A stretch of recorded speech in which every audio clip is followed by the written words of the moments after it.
أعوذ بالله من الشيطان الرجيم. بسم الله الرحمن الرحيم. السلام علیکم ورحمۃ اللہ وبرکاتہ۔ وعلیکم السلام ورحمۃ اللہ وبرکاتہ۔ سورۃ الشعراء آیت نمبر 123 سے 140۔ ان الحمد للہ والصلاۃ والسلام علی رسول اللہ اما بعد۔ اعوذ باللہ السمیع العلیم من الشیطان الرجیم من ہمزہ ونفخہ ونفثہ۔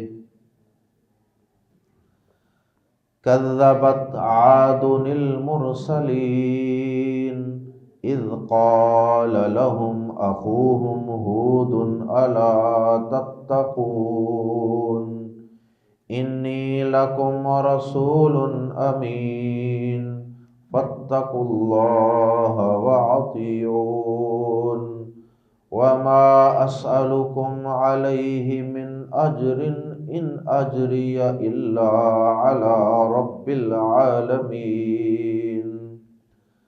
اتبنون بکل ریع آیۃ تعبثون وَتَتَّخِذُونَ مَصَانِعَ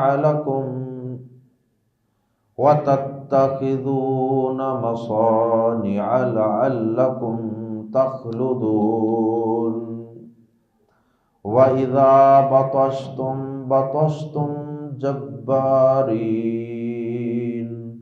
فَاتَّقُوا اللَّهَ وَأَطِيعُونِ وَاتَّقُوا الَّذِي أَمَدَّكُمْ بِمَا تَعْلَمُونَ أَمَدَّكُمْ بِأَنْعَامٍ وَبَنِينَ وَجَنَّاتٍ وَعُيُونٍ إِنِّي أَخَافُ عَلَيْكُمْ عَذَابَ يَوْمٍ عَظِيمٍ۔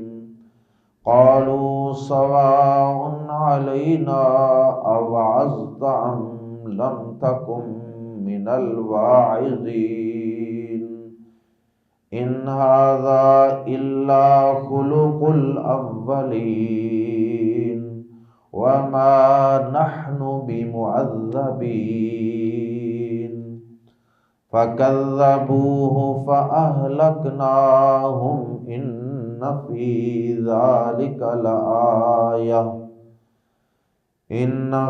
ذلك لآية وما كان أكثرهم مؤمنين وإن ربك لهو العزيز الرحيم۔ یہ چوتھی قوم اور چوتھے پیغمبر ہیں جن کا آیات زیر تفسیر میں تذکرہ ہے۔ اس سے قبل حضرت موسیٰ علیہ السلام، حضرت ابراہیم علیہ السلام اور حضرت نوح علیہ السلام کے قصے ہم پڑھ چکے ہیں۔ اب یہ چوتھے پیغمبر ہیں حضرت ہود علیہ السلام۔ ان کے نام کی بھی قرآن مجید میں سورت موجود ہے، سورہ ہود، اور ان کی قوم کا نام قوم عاد ہے۔ اللہ رب العزت نے آیات زیر تفسیر میں حضرت ہود علیہ السلام کا اپنی قوم کو واعظ کرنا بیان فرمایا ہے، اور ان کے واعظ کے بعد قوم نے کیا جواب دیا، اور پھر اللہ رب العزت کی ان پر جو گرفت آئی، ان پر عذاب آیا، اس کا تذکرہ فرمایا۔ سب سے زیادہ تفصیل سے اس قوم کا تذکرہ سورہ اعراف میں ہے۔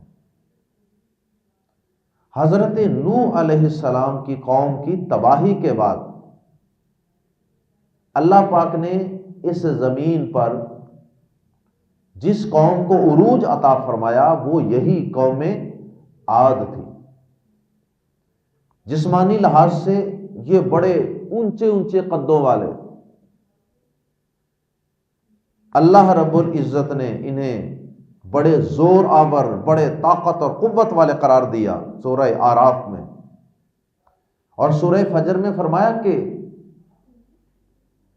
وَلَمْ يُخْلَقْ مِثْلُهُمْ فِي الْبِلَادِ، ان سے پہلے شہروں بستیوں میں کوئی قوم پیدا ہوئی نہیں ہے۔ مادی ترقی اور جسمانی قوت کی وجہ سے یہ بڑے سخت متکبر اور مغرور لوگ تھے اور اپنے علاوہ کسی کو کچھ نہیں سمجھتے تھے۔ سیاسی نظام ان کا بڑے بڑے جباروں اور بڑے بڑے متکبر قسم کے لوگوں کے ہاتھوں میں تھا۔ مذہبی لحاظ سے یہ اللہ تعالی کے منکر تو نہیں تھے، دہر یہ تو نہیں تھے، لیکن مشرک ضرور تھے۔ اللہ کے علاوہ اوروں کو بھی پکارنا، اوروں کو بھی مشکل کشا، حاجت روا اور معبود خیال کرنا، یہ اس قوم کا عقیدہ اور مذہبی سوچ تھی۔ تو آیات زیر تفسیر میں اللہ رب العزت نے حضرت ہود علیہ السلام کا اور ان کی قوم کا تذکرہ فرمایا۔ آئیے قرآن مجید کے الفاظ میں پڑھتے ہیں۔ کذبت عاد، جٹلا دیا قوم عاد نے، المرسلین، رسولوں کو۔ قوم کا نام عاد،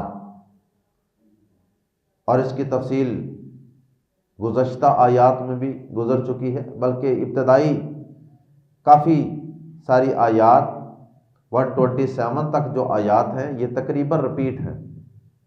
اس سے پیچھے بھی ہم پچھلے پیغمبروں کے بارے میں بھی اسی قسم کی آیات پڑھ چکے۔ تو قوم عاد نے جٹلا دیا، ڈینائی کر دیا المرسلین، رسولوں کو،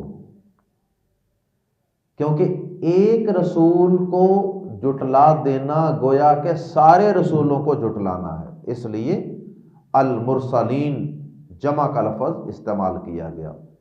اذ قال، جب کہا، لہم، ان سے، اخوہم، ان کے بھائی نے، ہود، ہود، نسبی تعلق، رشتہ داریاں تھیں چونکہ آپس میں، جس طرح ہمارے نبی پاک صلی اللہ علیہ وسلم مکہ مکرمہ میں بنیادی طور پہ دین کی تبلیغ کر رہے تھے، تو وہاں سب آپ کے رشتہ دار ہی تھے، عزیز و اقارب ہی تھے زیادہ تر۔ اذ قال لہم اخوہم، جب کہا ان سے ان کے بھائی نے، اور یہ جس بھائی چارے کا تذکرہ ہے یہ دینی بھائی چارہ نہیں ہے، ایمان کی بنیاد پہ جو ہوتا ہے وہ تو صرف ایمان والوں کے ساتھ ہوتا ہے، یہ نسبی تعلق ہے جو بلڈ ریلیشن وغیرہ ہوتا ہے۔ اذ قال لہم اخوہم، جب کہا ان سے ان کے بھائی نے، ہود، ہود، جب ان سے ان کے بھائی ہود نے کہا، الا، کیا نہیں، تتقون، تم ڈرتے؟ کیونکہ کسی برائی سے روکنے کے لیے کسی کو ڈرانا، اس کے سائیڈ ایفیکٹس اور اس کے برے انجام سے ڈرانا بہت ضروری ہے۔ تو اس قوم کے اندر چونکہ کئی برائیاں تھیں، جن میں سے چند کا یہاں بھی آیات زیر تفسیر میں بھی ذکر آئے گا۔ تو حضرت ہود علیہ السلام نے کہا، الا تتقون، کیا تم ڈرتے نہیں؟ جو کچھ تم کرتے ہو اس کے انجام سے ڈرتے نہیں؟ انی، بے شک میں، لکم، تمہارے لیے، رسول، ایک رسول ہوں، امین، امانت دار۔ مطلب یہ ہے کہ میں جو کچھ تمہیں بتا رہا ہوں، سنا رہا ہوں، اس میں میری طرف سے کوئی اپنی طرف سے چیز ایڈ نہیں کی گئی. جو اللہ نے مجھے پیغام دیا میں جوں کا توں تم تک پہنچا رہا ہوں، پوری امانت داری کے ساتھ، پوری آنیسٹی کے ساتھ. فاتقوا اللہ، پس اللہ سے ڈر جاؤ. وَأَطِيعُونِ، اور اطاعت کرو، کہا مانو میرا. میرا کا لفظ کہاں سے آیا؟ اطیعون کے آخر میں نون کے نیچے زیر بتا رہی ہے کہ آخر سے چھوٹی یا حذف کی گئی ہے. اور یہ یا حذف کیوں کی جاتی ہے؟ اکثر آیات کے آخری الفاظ کا ایک ردم بنانے کے لیے، خوبصورتی پیدا کرنے کے لیے. دیکھیے کہ پیچھے گزرنے والی جو آیات ہیں اور آگے آنے والی بھی، اکثر کے آخر میں آپ کو نون نظر آ رہا ہے. نون نون. مؤمنین، مرسلین، تتقون، امین، اطیعون، رب العالمین. تو اس لیے وہ ردم بنانے کے لیے، خوبصورتی کے لیے، کلام میں خوبصورتی پیدا کرنے کے لیے یا آخر سے حذف کر دی گئی، اور اکثر ایسا ہوتا ہے. فاتقوا اللہ، پس اللہ سے ڈر جاؤ. وَأَطِيعُونِ، اصل میں تھا وَأَطِيعُونِی، اور میرا کہا مانو. وما، اور نہیں، اسألو، میں سوال کرتا، کم، تم سے، علیہ، اس پر، اس پریچ پر، اس تبلیغ پر، اس نبوت و رسالت کی ذمہ داری کی ادائیگی پر، من اجرن، کسی قسم کا اجر، کوئی اجرت، میں تم سے اس پر کسی اجرت کا سوال نہیں کرتا، مطالبہ نہیں کرتا. ان اجریہ، ان کے بعد جملے میں اللہ آئے تو پھر ان کا معنی نہیں. ان اجریہ، نہیں ہے میرا اجر، میری مزدوری، اللہ، سوائے یا مگر، اللہ پر، رب العالمین، رب العالمین کے ذمہ. میری اجرت تو رب العالمین ہی کے ذمے ہے، وہی مجھے اس کا صلہ اور بدلہ عطا فرمائے. اللہ اکبر. گزشتہ انبیاء کرام کے واقعات اور حضرت ہود علیہ السلام کے واقعات جو ہیں، اور حضرت ہود علیہ السلام کا جو واقعہ ہے، اس سے یہ معلوم ہو رہا ہے کہ انبیاء کرام کی بعثت کا بنیادی مقصد کیا ہوتا ہے؟ اللہ کی معرفت، لوگوں کو اللہ کا تعارف کروانا، اللہ سے جوڑنا، اور اس کے بعد لوگوں کو اپنی یعنی رسولوں کی اطاعت کا حکم دینا. اللہ کی معرفت، رسولوں کی اطاعت، اور یہ بتانا کہ انبیاء کرام دنیاوی لالچ اور طمع سے پاک ہوتے ہیں.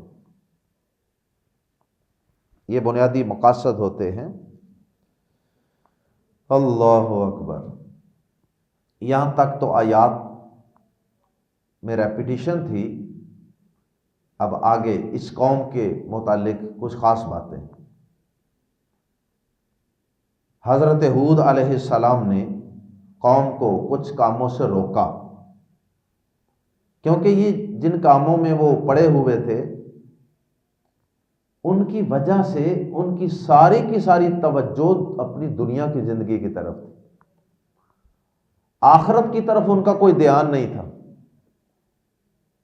ان کو مرنا یاد ہی نہیں تھا کہ کسی رب کے سامنے بھی ہم نے پیش ہونا ہے، اور پھر ہمیں اپنی زندگی کا کوئی حساب و کتاب بھی دینا پڑے گا. تو اس سلسلے میں ہود علیہ السلام نے انہیں کن کن کاموں سے روکا، اور وہ کیا کیا کام کرتے تھے، آئیے دیکھتے ہیں قرآن مجید کے الفاظ میں. کیا تبنون، تم تعمیر کرتے ہو، تم بناتے ہو، بی کو یا پر، بازر بھی یہاں الا کے معنی میں بھی ہو سکتا ہے، پر، کلی ریعن، کلی ری ان، ہر اونچی جگہ پر کیا بناتے ہو؟ آیتن، ایک نشانی، ایک یادگار، تعبثون، اس حال میں کہ تم لا حاصل کام کرتے ہو، عبث کام کرتے ہو۔ عبث کا لفظ تعبثون کے اندر موجود ہے، عبث، بیکار۔ تعبثون، اس حال میں کہ تم لا حاصل کام کرتے ہو، جن کا کوئی فائدہ بھی نہیں۔ ہر اونچا ٹیلہ، ہر اونچا پہاڑ، ہر اونچی جگہ دیکھی اور اس پہ تھوڑی سی ورکنگ کی اور اس کے اوپر کوئی یادگار کھڑی کر دی۔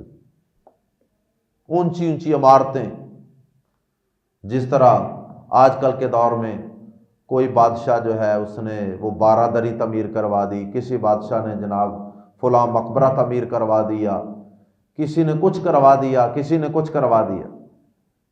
مقصد کیا ہے؟ کوئی مقصد نہیں، صرف بعد میں آنے والے لوگ یہ کہتے رہیں کہ جی فلاں بادشاہ نے یہ چیز تعمیر کروائی تھی، اور لوگ وہاں آئیں اور گھوم پھر کے دیکھ کے اور یہ بات کر کے چلے جائیں۔ نہ اس میں کسی نے رہائش رکھنی ہے، نہ اس کی کوئی پریکٹیکل لائف میں ضرورت ہے۔ تو وہ عبث اور بیکار کام کرتے تھے، ہر اونچی جگہ پر ایک یادگار تعمیر کر دیتے تھے۔ ہود علیہ السلام نے ان کی اس پر نکیر فرمائی، انہیں اس سے منع کیا، روکا۔ کیا؟ تبنون، تم بناتے ہو، تعمیر کرتے ہو، بکل ریئن، ہر اونچی جگہ پر، ایوری ایلیویشن، اونچی جگہ پہ وہ چیز بنی ہو تو وہ اس کا ایلیویشن بڑا اچھا بنتا۔ تو ہر اونچی جگہ پر سے مراد کے اکثر اونچی جگہ، ریئن، اسائن، نشانی، یادگار۔ تعبثون، اس حال میں کہ تم عبث کام کرتے ہو، لا حاصل کام کرتے ہو۔ وَتَتَّخِذُونَ، دوسرا کام جس سے حضرت ہود علیہ السلام ان کو روک رہے ہیں، وَتَتَّخِذُونَ، اور تم بناتے ہو، مصانع، بڑی بڑی عمارتیں۔ مصانع، مصنع یا مصنعۃ کی جمع ہے، اس کا معنی بڑی بڑی عمارتیں۔ لعلکم، تاکہ یا شاید کہ، یہاں شاید کے زیادہ مناسب ہے، لعلکم، شاید کہ تم، تخلدون، ہمیشہ رہو گے۔ تخلدون، خالدین آتا ہے جس طرح قرآن مجید میں، لعلکم تخلدون، شاید کہ تم ہمیشہ رہو گے۔ اور بہت بڑی بڑی عالی شان عمارتیں تعمیر کرتے ہو، لمبی لمبی ہرسیں اور امیدیں رکھ کے۔ اللہ اکبر، تم اپنی دولت بھی کھپاتے ہو، مال کھپاتے ہو، قابلیت، صلاحیتیں ان بڑی بڑی عمارتوں کو بنانے میں ضائع کرتے ہو، جبکہ ان کا کوئی استعمال بھی نہیں ہوتا۔ تو بڑی بڑی عمارتیں، بڑے بڑے یادگار بنانا، یہ ان کی دنیا پرستی کی ایک نشانی تھی، اور شاید وہ یہ سمجھ بیٹھے تھے کہ ہم نے یہاں دنیا میں ہمیشہ رہنا ہے۔ وَإِذَا بَطَشْتُمْ، تیسرا کام جس سے ہود علیہ السلام نے انہیں روکا، وَإِذَا بَطَشْتُمْ، اور جب تم پکڑتے ہو۔ بطشتم، تو تم پکڑتے ہو، جبارین، یعنی جب تم کسی کی گرفت کرتے ہو، جس طرح آتا ہے نا ان بطش ربک لشدید، بطش کا معنی گرفت، پکڑ۔ وَإِذَا بَطَشْتُمْ، اور جب تم پکڑتے ہو، یعنی اپنے کسی دشمن کو یا اپنے کسی ماتحت کو، کمزور کو کسی غلطی پر پکڑ لیتے ہو، بطشتم، تو تم پکڑتے ہو، جبارین، بہت جبار، بڑے بے رحم ہو کر، مطلب ظالم بڑے تھے۔ کوئی کمزور، کوئی ملازم، کوئی غلام یا کوئی دشمن کا آدمی ان کے ہاتھ لگ گیا، اس کے اوپر ظلم و ستم کے پہاڑ توڑ دینے، بھول جانا ہے کہ یہ بھی ہمارے جیسا ایک انسان ہے، اس کو بھی تکلیف ہوتی ہے۔ اللہ اکبر۔ اور اس بے رحمی کا سبب بھی اللہ پر اور آخرت پر ایمان نہ ہونا تھا۔ جس کا صحیح معنوں میں اللہ اور یوم آخرت پر یقین ہوتا ہے نا، وہ شخص ہمیشہ رحم دل ہوتا ہے۔ حتیٰ کہ مسند احمد میں حدیث ہے کہ مومن اس قدر رحم دل ہوتا ہے کہ اگر مومن کسی کو قتل کرنا ضروری ہو جائے نا، جیسے دشمن کو قتل کرنا ہوتا ہے میدان جہاد میں، یا کسی قتل کرنے والے کو اس کے قتل کی سزا کے طور پہ بطور قصاص اور بدلے کے قتل کرنا پڑتا، تو فرمایا نبی صلی اللہ علیہ وسلم نے کہ یقیناً قتل کرنے میں سب لوگوں سے زیادہ اچھا طریقہ ایمان والوں کا ہوتا ہے۔ قتل کرنے والوں میں سب سے اچھا طریقہ وہ ایمان والوں کا ہوتا ہے۔ جو ایمان والا نہیں ہوتے وہ بڑی بڑی اذیتیں دے کر قتل کرتے ہیں، اور ایمان والوں کو پہلے نمبر پہ تو وہ ناحق کسی کو قتل ہی نہیں کرتے۔ اس سے پیچھے ہم عباد الرحمن کی صفات پڑھ چکے سورۃ الفرقان میں، وہ ناحق قتل کرتے ہی نہیں، اور اگر اللہ کی طرف سے کسی کو قتل کرنے کا حکم ہے تو وہاں بھی مومن انتہائی نرم دلی اور رحم دلی کے ساتھ کوشش کرتا ہے کہ کم سے کم تکلیف دے کر قتل کیا جائے۔ جیسے جانوروں کے متعلق ہے کہ چھری تیز کر کے اس کو ذبح کرنا، اب چھری اگر تیز ہی نہیں ہوگی تو کیا ہوگا؟ تکلیف زیادہ ہوگی، لگے رہیں گے آپ پھیرنے اور گلا ہی نہیں کٹے گا۔ وَإِذَا بَطَشْتُمْ بَطَشْتُمْ جَبَّارِينَ، اور جب تم گرفت کرتے ہو، پکڑتے ہو تو بہت بے رحم ہو کر پکڑتے ہو۔ فَاتَّقُوا اللَّهَ، یہ ان کی 3 غلطیاں اور ان کی 3 زیادتیاں اور ظلم بیان کرنے کے بعد فرمایا، 3 شغل ان کے بیان کرنے کے بعد فرمایا فَاتَّقُوا اللَّهَ، پس اللہ سے ڈرو، وَأَطِيعُونِ، یہاں بھی آخر سے یا حذف ہے، اور میرا کہا مانو، میری اطاعت کرو، میں رسول ہوں، امانت دار رسول ہوں، اللہ کے پیغام تم تک پہنچاتا ہوں۔ تو اللہ پاک نے رسولوں کی اطاعت کا حکم دیا ہے۔ وَاتَّقُوا الَّذِي، اور اس سے ڈرو جس نے امدہ، مدد کی، کم تمہاری، بازر بھی ساتھ، ما جو، بما ان چیزوں سے جو، تعلمون تم جانتے ہو، اور اس سے ڈرو جس نے ان چیزوں سے تمہاری مدد کی جنہیں تم جانتے ہو، یعنی اللہ تعالیٰ کی نعمتوں کو یاد دلا کر انہیں ڈرایا ہے کہ اللہ کی نعمتوں پہ غور کرو ذرا، اس نے تمہیں کیا کیا دیا ہے، کس کس چیز سے تمہاری مدد کی ہے، تم جانتے بھی ہو اچھی طرح اللہ کی نعمتوں کو، پھر بھی اللہ سے نہیں ڈرتے۔ امدکم، اور آگے بطور مثال چند چیزوں کا ذکر بھی کر دیا، امدکم، اس نے مدد کی ہے تمہاری، بھی ساتھ انعام، چوپاؤں کے، وبنینا، اور بیٹوں کے، بنینا میں اولاد آ جاتی ہے تو بطور خاص لوگوں کو چونکہ بیٹے پسند تھے اس لیے بیٹوں کا لفظ بول دیا۔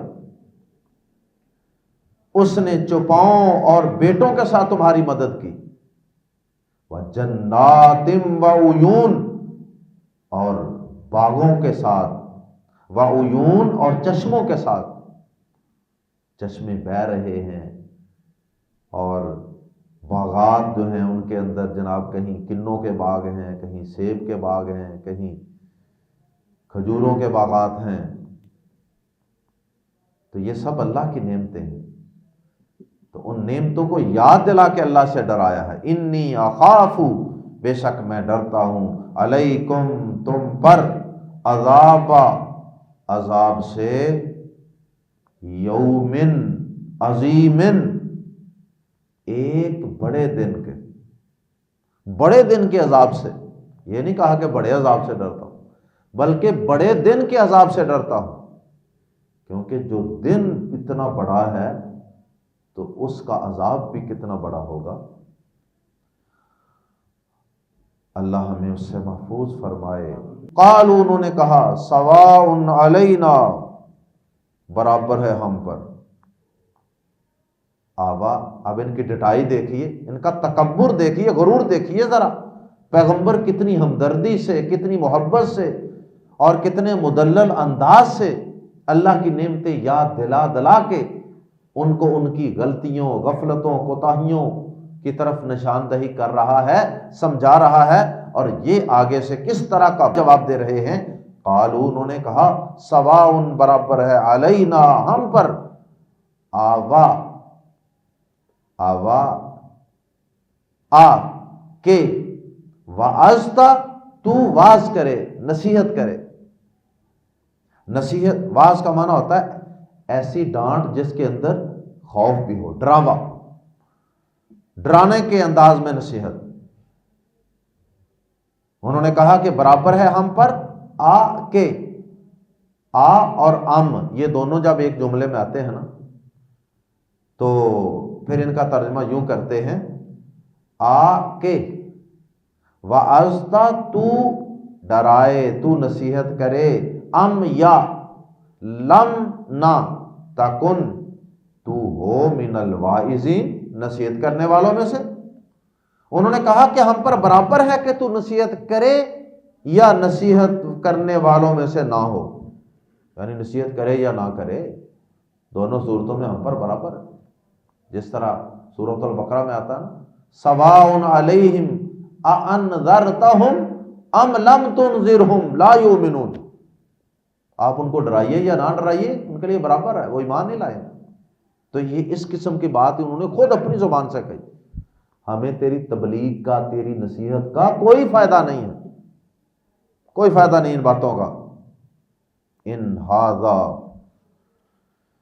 نہیں ہے یہ، الا مگر، خلق الاولین، پہلے لوگوں کا خلق۔ خلق کا معنی ہیبٹس، عادات، خلق اخلاق جسے کہتے ہیں نا، تو اخلاق یا خلق بھی وہ چیز ہوتی ہے جو انسان کی عادت بن چکی ہو، ایسی خوبی جو انسان کی عادت بن چکی ہو، عادتاً انسان وہ اچھا کام کرنا شروع کر دے۔ ان ھذا الا خلق الاولین، نہیں ہے یہ مگر پہلے لوگوں کی عادت۔ اس کے دو معنی ہیں، ایک تو یہ ہے کہ اللہ تعالیٰ فرما رہے ہیں کہ یہ جو قوم عاد نے جواب دیا ہے نا، یہ کوئی انوکھا جواب نہیں ہے، یہ ان سے پہلی قومیں بھی اسی قسم کے جواب دیتی رہی ہیں اپنے پیغمبروں کو۔ ایک تو یہ معنی ہے، اور دوسرا یہ ہے کہ یہ قوم عاد کہہ رہی ہے، ایک اس کا مطلب یہ ہے کہ یہ قوم عاد کہہ رہی ہے کہ اے ہود، جو باتیں تو ہمیں بتا رہا ہے نا، یہ کوئی پہلا نہیں ہے تو کہ تو یہ اس طرح کی باتیں بتا رہا ہے، اس سے پہلے بھی کئی لوگ گزرے ہیں جو اس طرح کی باتیں اپنی قوموں کو بتاتے تھے۔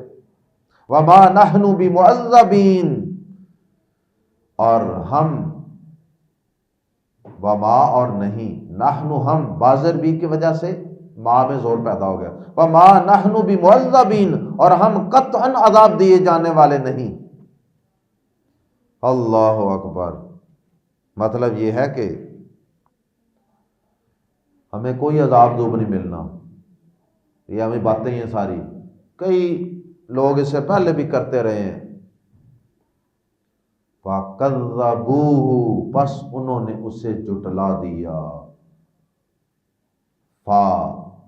تو اہلکنا، ہم نے ہلاک کر دیا ہم انہیں۔ اور ان کی ہلاکت کس طرح ہوئی؟ مسلسل 7 راتیں اور 8 دن ان پر تند و تیز ہوا اور طوفان چلتا رہا۔ ان فی ذالک لآیۃ، بے شک یقیناً اس میں عظیم نشانی ہے، آیتن کی تنوین کی وجہ سے آیتن عظیم نشانی ہے۔ وما کانا، اور نہیں تھے، اکثرہم، ان کے اکثر، مؤمنین ایمان لانے والے، اس کے باوجود بھی ان کے اکثر ایمان لانے والے نہیں تھے، یا مشرکین مکہ کے اکثر ایمان لانے والے نہیں تھے، باوجود اس کے کہ ہم نے ان کے سامنے سابقہ اقوام کی تباہی اور بربادی کے قصے رکھ دیے، سنا دیے انہیں، پھر بھی فرمایا وما کان اکثرهم مؤمنین، اور ان کے اکثر ایمان لانے والے نہیں تھے، وَإِنَّ رَبَّكَ، اور بے شک آپ کا رب، لم زبر لا، یقیناً، هو العزیز، وہی سب پر غالب ہے، وہ جب چاہے کسی کی گرفت کر سکتا ہے، وہ کمزور نہیں ہے اگر کسی کو مہلت دے رہا ہے تو، وہ مہلت اس لیے دے رہا ہے شاید کوئی سمجھ جائے، سدھر جائے، کیونکہ وہ الرحیم، نہایت رحم کرنے والا بھی ہے۔ اللہ تعالی ہمیں انبیاء کرام کی تعلیمات پر عمل کرنے کی توفیق عطا فرمائے۔ اللہ تعالی ان تباہ و برباد ہونے والی قوموں کے برے کردار سے ہم سب کو اور اپنے دامن کو پاک رکھنے کی توفیق عطا فرمائے۔ سبحانک اللہم وبحمدک، اشہد ان لا الہ الا انت، استغفرک واتوب الیک۔